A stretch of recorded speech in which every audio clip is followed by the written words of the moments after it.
အားလုံးပဲမင်္ဂလာပါ ADS မြန်မာနေပြီးတော့ပြန်လည်ကြိုဆိုလိုက်ပါတယ်ကျွန်တော်ကတော့ graphic designer အောင်ကျော်မြင့်ဖြစ်ပါတယ်ဒီနေ့မှာတော့ lesson 4အနေနဲ့ကျွန်တော်က magic 1 2 foreground background ပြီးရင် solid background ဘယ်လိုယူမလဲ gradient background ဘယ်လိုယူမလဲပြီးလို့ရှိရင် convert to smart object ဘယ်လိုလုပ်မလဲပြီးလို့ရှိရင် rasterize ဘယ်လိုလုပ်မလဲပြီးလို့ရှိရင် marquee tool ဘယ်လိုသုံးမလဲပေါ့နော်အဲ့ဒီအကြောင်းတွေနဲ့ပတ်သက်ပြီးတော့ကျွန်တော်ဒီနေ့သင်ကြားပေးသွားမှာဖြစ်ပါတယ်အဲ့တော့ season လေးမစခင်မှာကျွန်တော်တို့ရဲ့ channel လေးကို like and subscribe လေးလုပ်ထားပေးပါဦး okay အဲ့တော့ကျွန်တော်တို့အစီအစဉ်လေးစလိုက်ကြအောင်အဲ့တော့magic 1 2ဆိုတာကကြတော့ကျွန်တော်တို့Photoshop မှာထားပါတော့ကျွန်တော် new folder လေးယူလိုက်မယ်เนาะ new document လေးယူလိုက်မယ်အဲ့တော့ magic 1 2ဆိုတာကကျွန်တော်တို့ဒါလေးဖြစ်ပါတယ်เนาะအဲ့တော့ကျွန်တော်တို့ magic 1 2ကိုဘယ်လိုသုံးမလဲဆိုတော့ကျွန်တော်တပ်ပုံလေးတစ်ပုံစမ်းပြီးတော့လုပ်ပြပါမယ်เนาะ magic 1 2ကို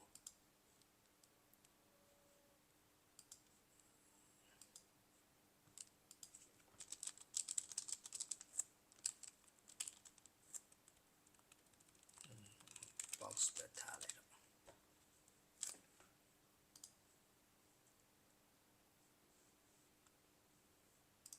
okay ဒီပုံလေးယူလိုက်မယ်အဲ့တော့ဒါလေးကိုကျွန်တော် copy ယူပြီးတော့ Photoshop ထဲကိုထည့်လိုက်မယ်เนาะဒီပုံလေးဒါ magic 1 2နဲ့ယူမယ်ဆိုကျွန်တော်တို့ကဒီမှာ select ပေးလိုက်တာနဲ့ဒီ background layer ကိုသူက select မှတ်သွားတာပေါ့နော်မှတ်ပြီးတော့ကျွန်တော်တို့မနေ့က remove the background လုပ်တယ်လို့မျိုးပဲသူကထားပါတော့ဒါမျိုးလေးလုပ်လိုက်လို့ရှိရင် sorry ဒီကောင်အခုရဲ့ software ကကြတော့control shift i နှိပ်ရတယ်ပေါ့နော် inverse ပြန်ပြောင်းပေးရတယ်ပေါ့အဲ့တော့တကယ်လို့ control shift i inverse ကိုမပြောင်းတော့ဘူးဆိုဒီမှာ right click နှိပ်ပြီးတော့ကျွန်တော်တို့inverse select inverse ဆိုပြီးတော့ဒီမှာဒါလေးနှိပ်လိုက်ရင်ဒါပြောင်းပြန်ဖြစ်သွားပြီပြီးရင် mouse အုပ်လိုက်ရင်ကျွန်တော်တို့ဒီဟာလေးရမှာပေါ့နော်ဒါမျိုးအလွယ်တကူကျွန်တော်တို့လုပ်တဲ့အခါမျိုးမှာကျွန်တော်သုံးပါတယ်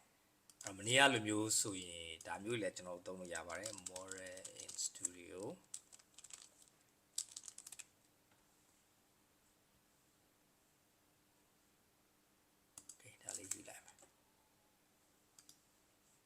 ဒီကတော့ဒီကောင်ကတော့အလွယ်သုံးပေါ့နော်အလွယ်သုံးကြတာပေါ့ဒါဆိုလဲဒီမှာ background တွေဖြောက်ချင်တယ်ဆိုကျွန်တော်ဒါလေးယူတယ် delete နှိပ်တယ် delete နှိပ်တယ်ဒါလေးခဏပြောင်းမနော်ဒါမျိုးလေးကျွန်တော်သုံးနေရဒါအလွယ်ပေါ့အလွယ်နဲ့အမြန်ဖြောက်တာဒါပေမဲ့ magic 1 2ကကြတော့ခုနပြောသလိုခုန background နဲ့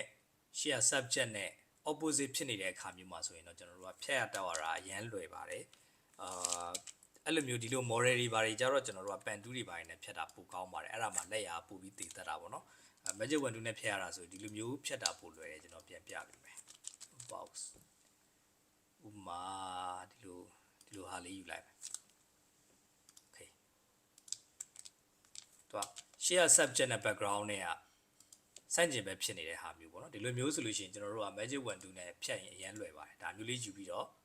ကျွန်တော်က control shift i နှိပ်ရမယ်ပြီးတော့မှဒါလေးဖြတ်လိုက်ဒါဆိုလွယ်တယ်ဒါ magic 1 2သုံးပြီးတော့ background ဖြောက်သွားတာမနေ့ကဟိုအရင်နေ့တွေကကျွန်တော်သင်ပေးထားတဲ့ pen tool နဲ့တော့မတူဘူးပေါ့နော်ဒါပေမဲ့ pen tool နဲ့ဖြတ်တာကပို့ပြီးတော့လက်ရတည်တတ်ပါတယ်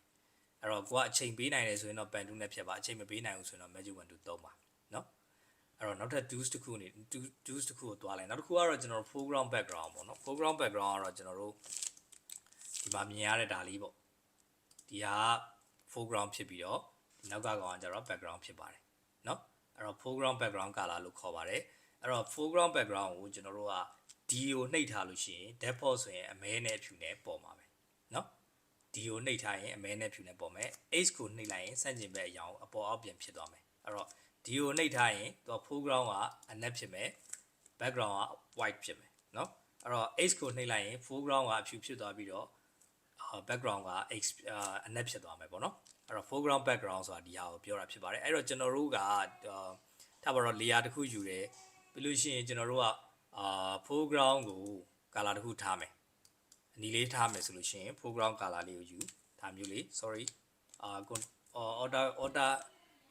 delete နဲ့နှိပ်လိုက်ရင်ဒါဆိုကျွန်တော်တို့က foreground color ရပါတယ်အဲ့တော့ background color ကျွန်တော်တို့လိုချင်တယ်ဆိုရင်ဒါမျိုးနှိပ်မယ်ပြီးရင် commander နဲ့ဆို background color အဲ့တော့ကိုကျွန်တော်တို့ control D နဲ့ဒါမျိုးလုပ်လို့ရတယ်ဒါ background color ကိုကျွန်တော်တို့သုံးထားတာဒါ foreground color ကိုကျွန်တော်သုံးထားเนาะအဲ့တော့ foreground background color ဆိုတာဒါကိုပြောတာဖြစ်ပါတယ်အဲ့တော့ တခုဒီမှာစဉ်းစားစရာရှိတာက foreground ဆိုတာအရှိမပဲရှိရမယ်ဆိုတာမျိုးပေါ့နော်ဒီမှာတော့ကျွန်တော်ကဒီ color ကိုပဲ foreground background color ကိုပဲကျွန်တော်ကပြောတာဖြစ်ပါတယ်အဲ့တော့ background ထားခြင်းဒါမျိုး back ကိုရွှေ့လိုက်ဒါဆို background ဖြစ်သွားလိမ့်မယ်နော်ဒါဆို background ဖြစ်သွားမယ် okay အဲ့တော့ background ကအနက်ဖြစ်မယ် foreground ကအနီးဖြစ်မယ်ဒါလို့မဟုတ်ဘူးကွာ background ကိုအနီးထားမယ်foreground ကိုအနက်ထားမယ်ဆိုလို့ရှိရင်ဒါမျိုးလေးကျွန်တော်တို့သုံးလို့ရပါတယ်နော်ဒါကို control D နှိပ်မယ်ပြီးရင်ဒီလိုလေးလှုပ်ထားလိုက် sorry ဒီကောင်လေးရအောင် control D နှိပ်ပြီးရင်ဒါမျိုးလေးသေးလိုက်နော်ဒါဆို foreground background ဒါမျိုးလေးဖြစ်သွားမယ် okay နော်အဲ့တော့ foreground background ဆိုတာအဲ့လိုမျိုးပြောတာဖြစ်ပါတယ်နောက်တစ်ခုကကျွန်တော်တို့solid background ယူတာပေါ့နော် solid background တစ်ခုယူမယ်ဆိုအခုဒီကောင်ဆိုလို့ရှိရင်လည်းကျွန်တော်တို့ဒါ background တစ်ခုအနေနဲ့ solid ယူထားတာပေါ့နော်ဒါမျိုးမယူခြင်းဘူးကျွန်တော်တို့ကပို့ပြီးကောင်းတဲ့ဟာလေးရှိတယ်အဲ့ဒါဒီမှာပေါ့ဒါလေးကိုကျွန်တော်တို့နှိပ်မယ်ဆိုလို့ရှိရင်ဒီမှာ solid color ဆိုတာရှိတယ်အဲ့တော့ solid color ကိုနှိပ်လိုက်တယ်ပြီးရင်ကိုကြိုက်တဲ့ color ဒီမှာကစားလို့ရတယ်ဒါကတော့ပိုကောင်းတယ်ပေါ့နော်အဲ့တော့ခုနဟာဆိုလို့ရှိရင်ကျွန်တော်တို့က fade လုပ်နေရတာပေါ့နော်ဒီကောင်ဆိုလို့ရှိရင်ကျွန်တော်တို့က solid color ယူလိုက်တယ်ဆိုကျွန်တော်တို့ဒီမှာ color ကြိုက်တာသုံးလို့ရတယ်ကြိုက်တဲ့ color ယူသုံးလို့ရတယ်နော်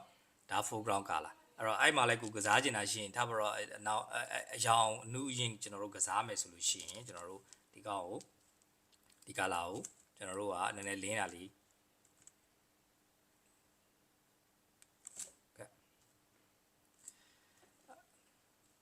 အဲ့တော့ foreground background color ကိုကျွန်တော်တို့ကစားမယ်ဆိုလို့ရှိရင်ကျွန်တော်တို့ဒီမှာအပေါ် new layer လေးယူထားတယ်ပေါ့နော် new layer မှာကျွန်တော်တို့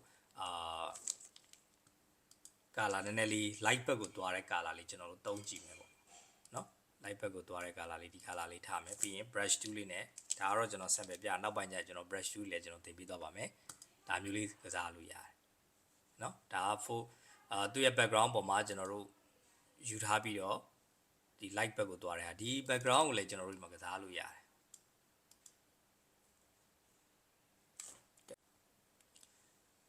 အဲ့တော့ကျွန်တော်တို့ solid background တစ်ခုယူမယ်ဆိုရင်ဒီမှာဒီဟာလေးပေါ့နော်အဲ့တော့ကျွန်တော်တို့ solid background တစ်ခုယူမယ်ဆိုရင်ကျွန်တော်တို့ဒါလေးကိုနှိပ်မယ်ပြီးလို့ရှိရင်ဒီမှာ solid color ဆိုတာရှိအဲ့ဒါလေးနှိပ်ပြီးရင်ကိုကြိုက်တဲ့ color ထားလို့ရတယ်ဒီကောင်ကတော့ပို့ပြီးအသုံးပြုရတာအဆင်ပြေပါတယ်ကိုကြိုက်တဲ့ color ဒီကအလွယ်တကူပဲကျွန်တော်တို့ထားလို့ရတယ်ကိုကြိုက်တဲ့ color အဲ့တော့ဒါ solid color ယူတာဖြစ်ပါတယ်နောက်တစ်ခုကကျတော့ကျွန်တော် gradient color ယူတာပေါ့နော် gradient color ကလည်းဒီမှာဒါကိုနှိပ်မယ်ဒီမှာ gradient color ယူမယ်အဲဒီ background ကိုပဲကျွန်တော်တို့ကြိုက်တာဒီမှာ basic ဆို basic မှာအရောင်လေးသူပေးထားတဲ့အရောင်လေးရှိတယ် blue ဆို blue ရဲ့အရောင်လေးကိုကြိုက်တာလေးထည့်လို့ရတယ်ဒါမျိုးကြီးကျွန်တော်သုံးလို့ရတယ်နော် green ဆိုလည်း green ရဲ့အရောင်လေးကျွန်တော်သုံးလို့ရတယ်နော်ဒါကတော့ကျွန်တော်တို့ gradient color ကိုယူတာဖြစ်ပါတယ်ဒီမှာ gradient လည်းကိုကြိုက်တယ်လို့ပြီးရင်ပြင်လို့ရတယ်ဒါဒီ color မကြိုက်ဘူးဆိုရင်ဒီမှာပဲအထဲကိုမသွားဘဲနဲ့ဒီမှာပဲကိုကြိုက်တဲ့ color ကိုမဒါလေးတစ်ခုယူလိုက်တယ်ယူပြီးတော့ဒီမှာကစားလို့ရတယ်နော်ဒါကြီးလည်းကစားလို့ရတယ်ဒီမှာကိုကြိုက်တာထပ်ထည့်လို့ရတယ်ဒီမှာလည်းထပ်ထည့်လို့ရတယ်ဒါ gradient color ကိုကြိုက်တယ်လို့ကစားလို့ရတယ်เนาะအဲ့တော့ gradient color ကိုလည်းရမယ်ထင်ပါတယ်နောက်တစ်ခုကကျတော့ကျွန်တော် convert to small object လောက်တာပေါ့ convert to small object ကကျတော့ကျွန်တော်တို့ကတခါတလေမှာထားပါတော့ text တွေပေါ့နော် text ပေါ့ဥပမာ sky city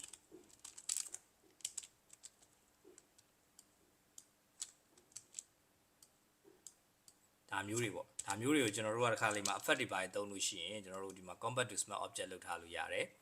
ပြီးလို့ရှိရင်ပုံတွေပေါ့နော် smart city sky city ဆိုတော့ sky city ရဲ့ပုံပေါ့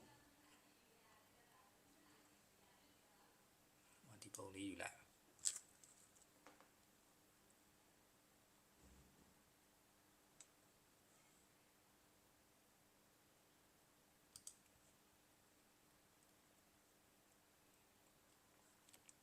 ပုံလေးကတော့ပိုလှတယ်ဒါလေးယူလိုက်မယ်နော်အဲ့တော့ဒီလိုပုံလေးတွေလည်းကျွန်တော်တို့ကဒီမှာထားလို့ရှိရင်ကျွန်တော်တို့အနေနဲ့ဒီတိုင်းထားရတဲ့ဆိုင် quality မကြောက်အောင်ဆိုရင်ကျွန်တော်တို့က convert to small object ပြောင်းထားပါတယ်အဲ့တော့ဒီမှာ convert to small object ပြောင်းထားတာရဲ့အကျိုးကျေးဇူးကဘာရလဲဆိုတော့ကျွန်တော်တို့က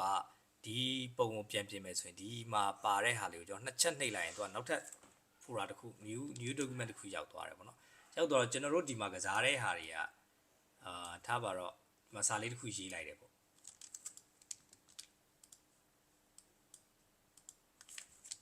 ဒီမှာစာရေးလိုက်တယ်ပေါ့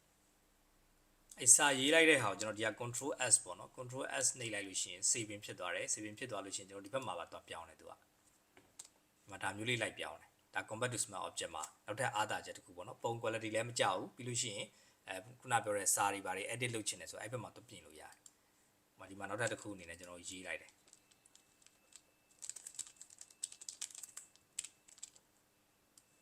ဒါမျိုးလေးကျွန်တော်ရေးလိုက်တယ်နော်အဲ့တော့ control s နှိပ်လိုက်တယ်ဒီမှာ saving ဖြစ်နေတယ်နော်ပြီးဒီဘက်တော့ကြည့်လိုက်ဒါမျိုးလေးပြောင်းသွားတယ်ဒါ combat to smart object အားသာချက်ပဲအဲ့တော့ကျွန်တော်မလိုချင်ဘူးဆိုရင်လည်းဒီမှာပဲတော့ပြင်လိုက်အောင်ပဲဒါလေးကိုမျိုးလုံးခဏမှိတ်ထားလိုက်ပြီးရင် control s နှိပ်လိုက်ဒီမှာ saving ဖြစ်သွားမယ်ပြီးရင်ဒီဘက်မှာတော့ကြည့်လိုက်ပျောက်သွားပြီနော်အဲ့တော့ဒါလေးကိုကျွန်တော်တို့ခဏပိတ်လိုက်မယ်ပိတ်ပြီးဒီထားလေးထားတာပဲပေါ့ဒါက combat to smart object လောက်တာပေါ့နော်အဲ့တော့ဒီမှာစာအုပ်လဲအဲ့လိုပဲကျွန်တော်တို့ဒီမှာ combat to smart object ကိုကျွန်တော်ဒီမှာဆက်ပြီးတော့စာအုပ်ပြင်နေတယ်ဆိုရင်လည်းကျွန်တော်တို့သုံးလို့ရတယ် sky ပေါ့ sky မဲ့ထားမယ် cd မထားခြင်းတော့အဲ့ဒါဆို control s နှိပ်မယ် saving ဖြစ်သွားတယ်ဒီဘက်တော့ကြည့်လိုက် sky မဲ့ကျန်တော့တယ်နော်အဲ့တော့ဒါ combat to smart object ရဲ့အသာချက်ဖြစ်ပါတယ်အဲ့တော့နောက်တစ်ခုအနေနဲ့ကျွန်တော် rasterize လုပ်တဲ့ဟာပေါ့နော် rasterize လုပ်တာကြတော့ထားပါတော့ဒီမှာကျွန်တော်တို့ကအသစ်တစ်ခုယူလိုက်မယ် sky city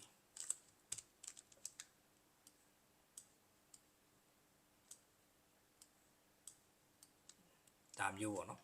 အဲ့တော့ rasterize သုံးမယ်ဆိုလို့ရှိရင်ကျွန်တော်တို့က marquee tool ပေါ့နော်ဒီမှာ marquee tool ရှိတယ် rectangular marquee tool ရှိတယ် elliptical marquee tool ရှိတယ်ပေါ့နော်အဲ့တော့ marquee tool သုံးတဲ့အခါမှာကျွန်တော်တို့က rasterize လုပ်ထားဖို့လိုတယ်အဲ့တော့ဒီမှာကျွန်တော်ဒီကောင်ကို marquee tool နဲ့သုံးလိုက်တယ်ဒီ layer ပေါ့ text layer ပေါ်မှာပဲเนาะဒါပေမဲ့ဒီကောင်ကိုဆွဲရင်ဆွဲလို့မရအဲ့တော့ကျွန်တော်တို့ကသူ့ကို flat ဖြစ်သွားအောင်လို့ကျွန်တော်တို့ကဒီကောင်ကိုG နဲ့ပွားတယ် G နဲ့ control G နဲ့ပွားလိုက်တယ်ပွားပြီးရင်ဒီမှာဒီဟာနှစ်ခုเนาะအဲ့တော့ဒီအောက်ကတစ်ခုကိုပိတ်လိုက်တယ် copy ပွားထားတဲ့ဟာကို right click နှိပ်တယ်ပြီးရင် rasterize လုပ်တယ်ဒါ rasterize ဖြစ်သွားပြီသူ့ကိုဘာပြင်လို့မရတော့เนาะအဲ့တော့ဒီမှာနှစ်ခုရှိတယ်ထားပါတော့ဒီမှာဒါလေးပြန်ဖွင့်လိုက်မယ်ဒီမှာနှစ်ခုရှိတယ်အဲ့တော့ဒီအပေါ်မှာဒီအောက်က original အပေါ်မှာကျွန်တော် marquee tool နဲ့ကျွန်တော်ဒါမျိုးယူတယ်ပြီးရင် control T နှိပ်တယ်မရဘူးเนาะဒီလိုဆွဲလို့လည်းမရဒါသူ့ original လေးရဒါပေမဲ့ဒီမှာ rasterize ဆိုလို့ရှိရင်ကျွန်တော်တို့ marquee tool ကိုယူလိုက်တယ်ကိုလိုချင်တဲ့နေရာကိုဆွဲပြီးရင် control T နှိပ်လိုက်တယ်ဒါမျိုး transform ဖြစ်သွားအဲ့တော့ကိုဆွဲချင်တယ်လို့ဆွဲလို့ရတယ်ဒါကြတော့เนาะသူကတ်လုပ်လို့ရတော့เนาะအဲ့တော့ဒါကတော့ rasterize လုပ်တဲ့သဘောနဲ့ခုနရှေ့မှာပြခဲ့တာ combat to smart object လုပ်တဲ့သဘောဖြစ်ပါတယ်အဲ့တော့ rasterize လုပ်မယ်ဆိုလို့ရှိရင်ကျွန်တော်တို့ဒီစာလုံးတွေကိုကျွန်တော်တို့ပြင်နေတာမျိုးပါမျိုးလုပ်လို့ရှိရင်မရတော့ဘူးဒါပေမဲ့ခုနစာလုံးကိုတော့ကျွန်တော်တို့ design တစ်ခုခုဖန်တီးမယ်ဆိုရင်တော့ကျွန်တော်တို့ကရသေးတယ်ပေါ့เนาะအဲ့တော့ rasterize လုပ်တာပေါ့အဲ့တော့နောက်ထပ်တစ်ခုအနေနဲ့ကျွန်တော်တို့marquee tool ပေါ့နော် marquee tool ကတော့ခုနရှေ့မှာပြသွားတဲ့ဒါလေးပေါ့ဒါလေးနဲ့ကျွန်တော်တို့ဒီပုံမှာထားပါတော့ဒီပုံမှာကျွန်တော်တို့ကဒီနားလေးပဲလူကျင်တယ်ဆိုလို့ရှိရင်ကျွန်တော်တို့အဲ့ဒါကို marquee tool နဲ့ဆက်လက်ပေးလိုက်တယ်ဒါမှမဟုတ်လေဒီနားလေးလူကျင်တယ်ဒါမှမဟုတ်လေဒီတရားအောက်နားလေးလူကျင်တယ်ဆိုအဲ့ဒါပေးပြီးတော့ control G နဲ့ပွားလိုက်တာကိုလူကျင်တဲ့ဟာလေးဒါအလွယ်ယူတာပေါ့နော်ဒါမျိုးလေးပေါ့အော်ဒီပုံမှာပဲကိုပွားမဲ့ layer ပေါ်တော့မှတ်ထားဘူးလို့ဒီပုံမှာယူထားပြီးတော့အခုဒီ layer ပေါ်မှာယူထားပြီးကျွန်တော်တို့ကဒီနားလေးကမိုးကျူးဖြစ်နေတဲ့လျှက်စီးလက်နေတဲ့ဟာလေးယူမယ် control G နဲ့ပွားမယ်ဆိုမရဘူးသူကနော်အဲ့တော့ယူမဲ့ layer ကိုလည်းကိုကရွေးထားဘူးလို့လေဒီ layer ပေါ်ကယူမှာဖြစ်တဲ့အတွက်အဲ့ layer ပေါ်ကို marquee tool နဲ့ဟိုယူထားလိုက်ဒီထိရတယ်အဲ့ဒါဆို control G နှိပ်လိုက်အဲ့ဒါဆိုပွားသွားပြီနော်ဒါ marquee tool ရဲ့အလုပ်လုပ်ပုံဖြစ်ပါတယ် okay နော်အဲ့တော့နောက်တစ်ခုအနေနဲ့ကျွန်တော်ဒီထဲမှာနောက်ထပ်တစ်ခုအနေနဲ့ကျွန်တော် clipping mask ကိုထပ်တင်ပေးလိုက်ပါမယ် clipping mask ကကြတော့သူကlayer တစ်ခုအပေါ်မှာထပ်လိုက်တာပေါ့နော်အဲ့အတွင်းထဲမှာပဲသူကအလုပ်လုပ်တာပေါ့ပြင်ရပုံတွေကိုသူကတော့မထိခိုက်တော့ဘူးပေါ့နော်ဥပမာပြောရမယ်ဆိုရင်ဥပမာထားပါတော့ဒီပုံကိုကျွန်တော်ပြန် copy ယူလိုက်မယ် copy ယူလိုက်မယ်နော် copy ယူပြီးတော့နောက်ထပ်ဒီပုံခဏမိတ်ထားလိုက်မယ်နောက်ထပ်တစ်ပုံကိုကျွန်တော်ကရခိုင်ရပုံယူလိုက်အဲ့တော့အဲ့ဒီပုံမှာကျွန်တော်တို့ကဒီမှာဒီပုံကိုခုနကဒီ circle တွေကိုကျွန်တော်တို့ထည့်မှာเนาะအဲ့တော့ဒီပုံမှာ right click နှိပ်တယ်ပြီးလို့ရှိရင် create clipping mask လုပ်တယ်ဒီထဲရောက်တော့အဝိုင်းနေတယ်အဲ့တော့ဘာဖြစ်လဲဆိုတော့ကျွန်တော်ဒီအောက်ကပုံတော့သူကသွားမထီဘူးเนาะအောက်မှာရှိတဲ့ဟာကိုသွားမထီဘူးသူက clipping mask လုပ်ထားရတဲ့ဒီ ellipse 2မှာပဲသူကသွားပြီးတော့ထိတယ်အဲ့တော့မဟုတ်ဘူးကျွန်တော်တို့ကဒီပုံကိုကျွန်တော်တို့ clipping mask မလုပ်ချင်ဘူးဆိုလို့ရှိရင် release clipping mask လုပ်လိုက်လို့ရတယ် shortcut က control clipping mask က control alt G release လုပ်တာကျတော့ control shift alt G နဲ့လုပ်လို့ရတယ်အဲ့တော့ဒီပုံမှာပဲကျွန်တော်တို့ထည့်မယ်ဆိုရင် control alt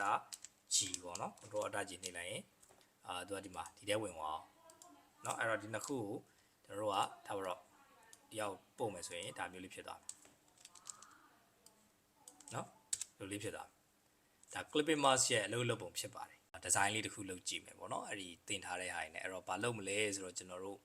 ဒီပုံလေးကိုရခိုင်ဆိုတဲ့စာသားထဲမှာကျွန်တော်တို့စာရိုက်ထည့်မယ်ပေါ့နော် clipping mask လုပ်မယ်ပေါ့အဲ့တော့ R A K H I N E ရခိုင်ပြီးရင် color ကကျတဲ့ color တစ်ခုပေးလိုက်မယ်ပြီးရင် site ကြည့်လိုက်မယ်ကျွန်တော်တို့ကပုံထည့်မှာဆိုတော့နည်းနည်းလေးဘိုးဖြစ်ရင်တော့ပို့ပြီးတော့ပုံကပေါ်တာပေါ့နော်အဲ့တော့ကျွန်တော်ကသူ့ကိုဘိုးဆိုတာတဲ့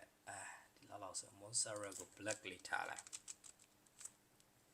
black ဆိုရင်တော့ပိုထူတယ်ပေါ့နော်ပိုထူတော့ကျွန်တော်ပုံထည့်တဲ့အခါမှာပိုပြီးတိတိတတ်တာမြင်ရတာပေါ့အဲ့တော့ဒီမှာဒီစာလေးပေါ့နော်ဒီစာတွေကိုကျွန်တော်တို့ကပုံလေးကိုထည့်မှာအဲ့တော့ဒီပုံလေးကိုထည့်ဖို့ဆိုလို့ရှိရင်ကျွန်တော် right click နှိပ်တယ်ဒီမှာ create clipping mask လုပ်တယ်ဒါလေးဖြစ်သွားပြီเนาะအဲ့တော့ရှေ့မှာပြောခဲ့သလိုပဲကျွန်တော်တို့ကသူ့ကို marquee tool နဲ့ဖြတ်မယ်ဆိုလို့ရှိရင်ဒီတိုင်းဆို control T ပေးလိုက်ရင်ကျွန်တော်တို့ဖြတ်လို့မရအဲ့တော့ဒီ layer ကိုပဲကျွန်တော်တို့ကပွားရတယ်ပွားပြီးလို့ရှိရင်အဲ့ဒါကို rasterize လေးလုပ်မယ်လုပ်ပြီးသွားလို့ရှိရင်ဒီမှာကျွန်တော်တို့ကိုလိုချင်တဲ့နားလေးဒီနားလေးပေါ့ဒီနားလေးကိုကျွန်တော်တို့အောက်ကိုဆွဲချ control T ပြီးရင်ဒီမှာเนาะဒါမျိုးလေးကျွန်တော်တို့လုပ်လို့ရတယ်အဲ့တော့ကျွန်တော်တို့ဒီမှာပုံလေးဒီလိုလေးဖြစ်သွားပြီเนาะအဲ့တော့ဒါလေးရပြီဆိုလို့ရှိရင်ကျွန်တော်တို့ရှေ့မှာတင်ခဲ့တဲ့အတိုင်းပဲ background ပေါ့နော် background တစ်ခုကျွန်တော်တို့ယူလိုက်မယ် solid နဲ့ယူလိုက်မယ် solid background ပေါ့အဲ့တော့ color ကိုဒီထဲကတစ်ခုခုကျွန်တော်တို့ရွေးလိုက်မယ်ဘယ် color လေးကိုကြိုက်လဲပေါ့နော်ကိုကြိုက်တဲ့ color လေးရွေးလို့ရပါတယ်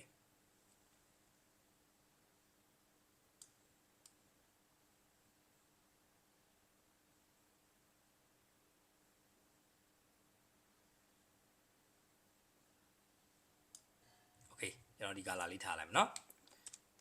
အဲ့တော့ဒီမှာကိုကြိုက်တယ်လို့ပုံလဲကိုကြိုက်တယ်လို့ရွှေ့လို့ရเนาะဒီမှာကိုကြိုက်တယ်လို့လုပ်လို့ရဒီဘက်ရွှေ့မလားဒီဘက်ရွှေ့မလားအဆင်ပြေတယ်လို့လုပ်လို့ရ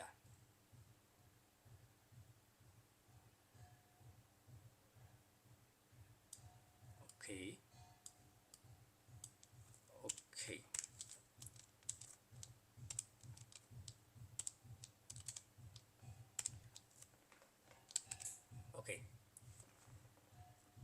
ဒါလေးကတော့ကျွန်တော်တို့ဒီနေ့သင်ပေးခဲ့တဲ့ tools တွေကိုပဲပြန်သုံးပြီးတော့ design လေးတစ်ခုစမ်းပြီးတော့လုပ်ကြည့်တာဖြစ်ပါတယ်အဲ့တော့ဒီဗီဒီယိုကြည့်နေကြတဲ့သူတွေအနေနဲ့လည်းဒီ tools တွေကိုလိုက်လုပ်ကြည့်ပါလိုက်လုပ်ကြည့်ပြီးတော့ဒါမျိုးလေးကိုကြိုက်တဲ့ပုံလေးနဲ့စာလေးနဲ့တစ်ခုလောက်လုပ်ကြည့်လိုက်ပေါ့နော်လုပ်ကြည့်ပြီးတော့ဒီဗီဒီယိုရဲ့ comment မှာလည်းလာပြီးမှတ်ထားလို့ရပါတယ်ကျွန်တော်အနေနဲ့ကြည့်ပြီးပြန် reply ပြန်ပေးပါမယ်အားလုံးကိုကျေးဇူးတင်ပါတယ်ဒီဗီဒီယိုလေးကိုဒီမှာပဲရပ်လိုက်ပါမယ်နောက်တစ်ခေါက်ကြာလို့ရှိရင်ကျွန်တော်တို့ design လေးတစ်ခုစပြီးလုပ်ကြည့်ကြပါမယ်အဲ့တော့နောက်ဗီဒီယိုမှာတွေ့ကြပါမယ်ကျေးဇူးတင်ပါတယ်